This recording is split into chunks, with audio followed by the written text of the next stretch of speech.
Very very good morning. जैसा कि आप जानते हैं, मेरा नाम कृष्ण मुरारी शुक्ल है और मैं आज आपको भारत का भूगोल विषय पर चर्चा करूंगा आपसे। भारत दुनिया का क्षेत्रफल की दृष्टि से 7वां सबसे बड़ा भूभाग माना जाता है।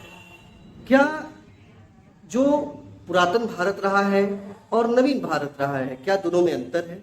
हाँ, क्षेत्रफल की दृष्टि से देखा जाए तो पुरातन भारत का क्षेत्रफल काफी बड़ा हुआ करता था, लेकिन वर्तमान के भारत का जो क्षेत्रफल है वह थोड़ा कम हो गया है, क्योंकि भारत के अनेक भूभाग अलग अलग कारणों के कारण वो भारत से अलग हो गए हैं। वर्तमान का जो भारत है हम उस पर चर्चा करेंगे। वर्तमान का जो भारत है वह दुनिया का 7वां सबसे बड़ा भूभागीय देश माना जाता है।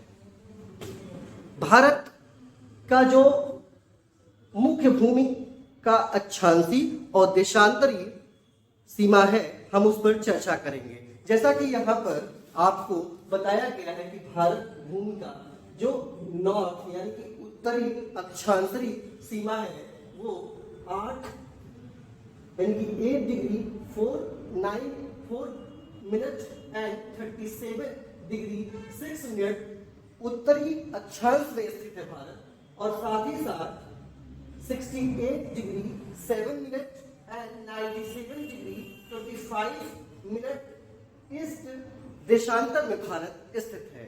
अब हम बात करते हैं कि अब अक्षांशीय और देशांतरीय स्थिति क्या होती है, इस पर हम बाद में चर्चा करेंगे कि किसको अक्षांश कहते हैं, किसको देशांतर कहते हैं। ठीक है, क्योंकि ये विषयांतर विषय हो जाएगा। अब हम बात करते हैं भारत का कुल क्षेत्रफल, जो कि हम पहले कह चुके हैं कि भारत दुनिया का 7वां सबसे बड़ा देश है। भारत का जो कुल क्षेत्रफल है वो है 32,87,263 किलोमीटर, जो कि एक बहुत बड़ा भूभाग है। भारत का संपूर्ण क्षेत्रफल जो है, जिसमें अंडमान निकोबार आइलैंड, लक्षद्वीप आइलैंड भी उसमें सम्मिलित हैं, सब मिला जुला करके 32,87,263 किलोमीटर है।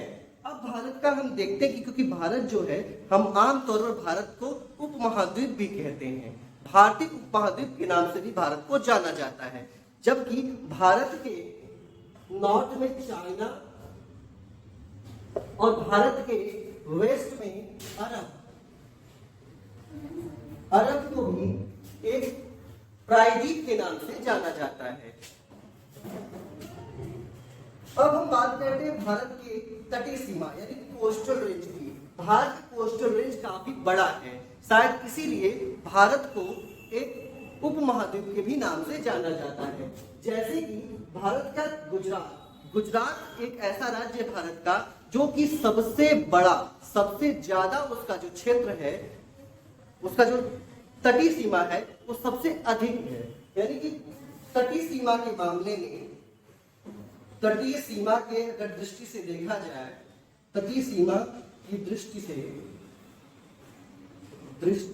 से गुजरात सबसे बड़ा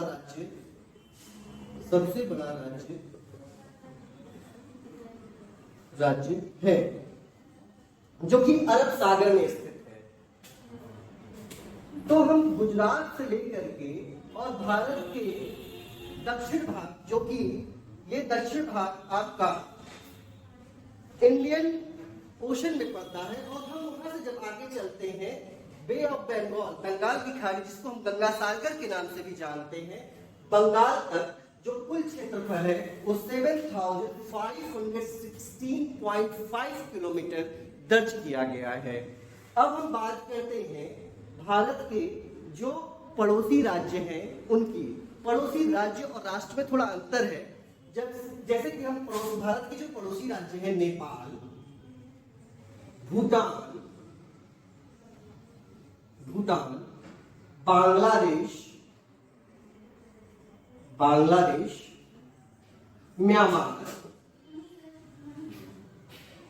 म्यांमार, चाइना, पाकिस्तान, अफगानिस्तान, अफगानिस्तान, श्रीलंका,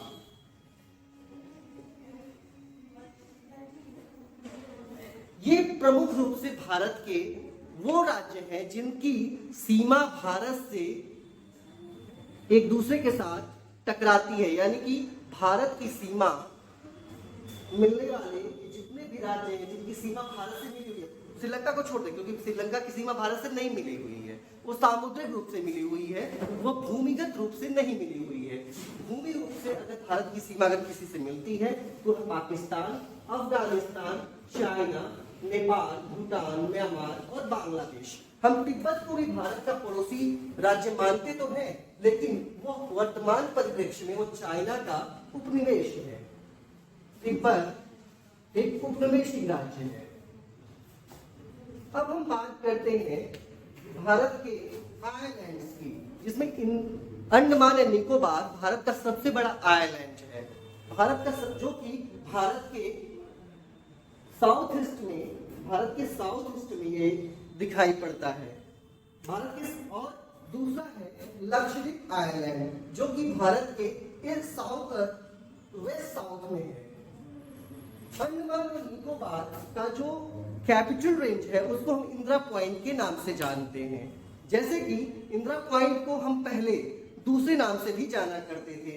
शुरुआत में उसका नाम जो था वो लाहिचिक पॉइंट था और अंग्रेजों के आने के बाद इसका नाम बदल दिया गया और इसको पिग्मेलियन पॉइंट के नाम से जाना गया। और फिर बाद में प्राइम मिनिस्टर इंदिरा गांधी को ध्यान में रखते हुए राजीव गांधी ने इसका नाम जो है इंदिरा पॉइंट के रूप में बदल दिया। आज के परिवेश में इसको इंदिरा पॉइंट के नाम से जाना जाता है। वहीं पर हम भारत के लक्षद्वीप आइलैंड की बात करते हैं जो कि दुनिया का अजीबोगरीब आइलैंड है, जिसका क्षेत्रफल लगातार बढ़ता जा रहा है। अब वो क्यों बढ़ रहा है? क्योंकि वो मरुभूमि है और साथ ही साथ समुद्री कचरों से उसकी जो क्षेत्रफल है वो भूभाग में परिवर्तित होकर बढ़ता जा रहा है। माना जा रहा है कि आने वाले 50 साल के बाद वह बिल्कुल अंडमान और निकोबार आइलैंड के बराबर हो जाएगा। जबकि आप सोच रहे होंगे क्लाइमेट चेंज में जहां पर समुद्री सीमाएं बढ़ रही हैं और वहां पर लैंड्स की कमी हो रही है, वहीं पर लक्षद्वीप आइलैंड की सीमा बढ़ती जा रही है। थोड़ा सा अद्वितीय बात हो गया ये। अब हम आते हैं जरा भारत के तीनों ही समुद्री क्षेत्रों को जरा हम स्टडी करते हैं। भारत के वेस्ट में जो है वहां अरब सागर मौजूद है। भारत के दक्षिण में हिंद महासागर है।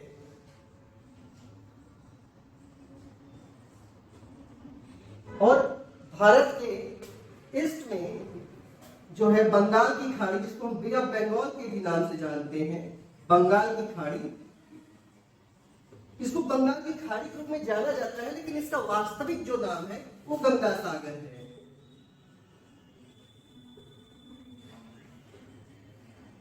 अब हम कुछ महत्वपूर्ण बिंदुओं पर चर्चा करेंगे, जैसे भारत और चाइना, इंडिया एंड चाइना को जोड़ने वाली लाइन को हम कहते हैं China Indo line. China Indo line को हम मैकमोहन रेखा के नाम से जानते हैं।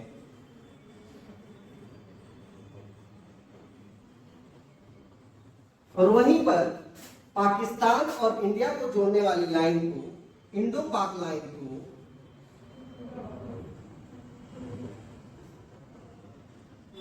रेडक्लिफ लाइन के नाम से हम जानते हैं।